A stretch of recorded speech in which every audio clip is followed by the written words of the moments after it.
dañ fi ñëwoon tey seet si maire en audience seet si bi nag ñaari buntu la woon buntu mu njëkk bi mooy def ak moom prise de contact en tant que union régionale du coopérative d'habitat beneen bi mooy wax ak moom ci wàllu coopérative d'habitat yi nekk ci biir dëkk bi xam ne dëkk bi dafa am coopérative d'habitat yoo xam ne ils sont organisés nekk 48 coopératives ci biir dëkk bi daanaka service yëpp bi ci bari ñu ngi ci biir mairie sax am nañ coopérative Senelec am na coopérative SDE am na coopérative impôts et domaines ak urbanisme am nañ coopérative daanaka l'ensemble des services ou bien la plupart des services yi nekk biir Kaolack ñu ci bari am nañ coopérative bu nem ba nekk 48 def moom prise de contact présenté ko suñu bopp wan ko ñun lan la ñuy dox li ñuy dox mooy dañu ànd ak suñu ay moroom suñu ay mbokk suñu ay nawle ñuy wut ay terrain pour ñu dëkk ndax xam ngeen ne boo nekkee liggéeykat liggéey ba retraité te amoon terrain dafay metti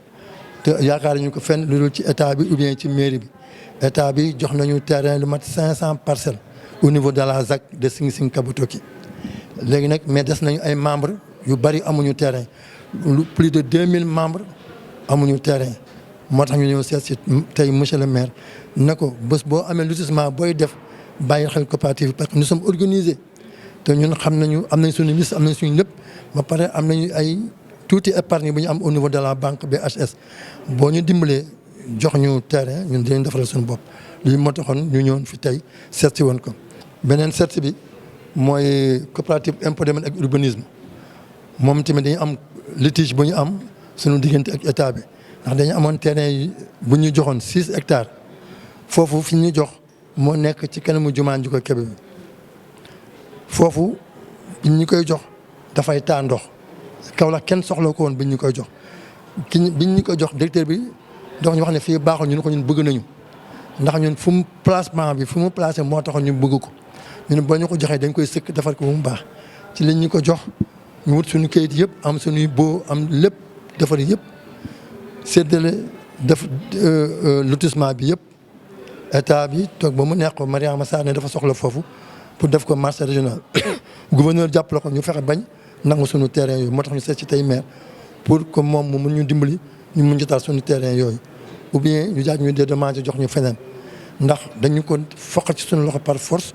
joxuñu dara amul négociation amul dara lii daal moo taxoon suñu tànk yi tey ñu seet si maire waaw ma bàyyi ak El Hadj Ousmane bu amee lu mu ciy yokk mu yokk maire vraiment tontu bu sedd suñu xol ñun di lépp dina ko seet xool ko am nañ ci moom yaakaar li mu ñu wax daal vraiment ñu ngi koy ñaanal yàlla mottali ko mission bi wax nañu soxla bu wax nañu lu baax ndax nee na moom foofu séntu ko mu nekk marché moom mos ci d'accord ndax dafa nekk sur la nationale séntu ko mu nekk marché te loolu ça nous va droit au cœur.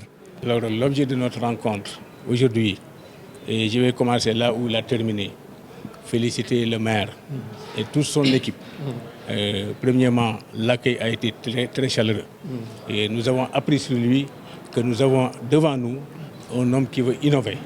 Nous avons appris devant lui un homme qui veut développer la commune de Kaolack. Nous avons appris devant lui un homme qui veut développer la mairie et le personnel de Kaolack.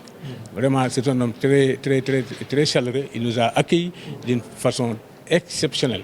Et pour compléter notre collègue, c'est-à-dire l'objet de notre visite, ce n'est rien d'autre que nous avons bénéficié des terrains d'une superficie de 6 hectares. Et à la sortie, en allant à Dakar, vers à gauche.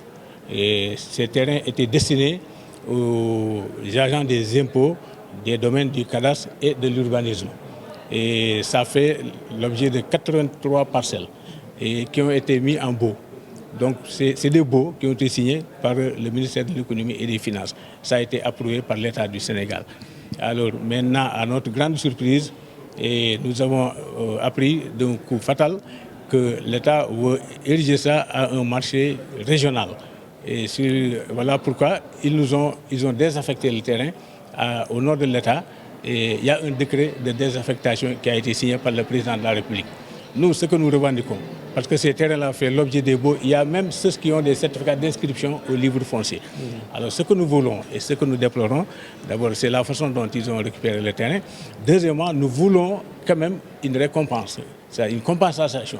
C'est-à-dire ils nous ont mis en rapport avec le maire pour que le maire nous trouve un site qui peut abriter ces 83 parcelles. Et nous sommes très fiers parce que d'après le maire, ce qu'il a dit, vraiment, il est prêt pour nous aider, il est prêt pour nous accompagner. Alors maintenant, ça c'était juste l'objet de notre visite. Nous ne sommes pas venus ici pour polémiquer, nous ne sommes pas venus pour dire de mauvaises choses ou de nangam. On est venu ici pour vraiment accompagner le maire, vu notre expérience, et l'accompagner dans vraiment sa noble tâche. Et je sais qu'il nous a écoutés et il nous a compris. Et ce qu'il nous a promis, vraiment, c'est quand même, on peut espérer, c'est espérant. Alors voilà l'objet quand même de notre visite. La coopérative fait plus de 100 personnes. Mais ici à Kaolack, c'est les Kaolackois qui sont sur place, qui représentent les autres qui sont dans les autres régions. C'est composé des inspecteurs des domaines, des contrôleurs, et il y a beaucoup de personnalités dans la coopérative.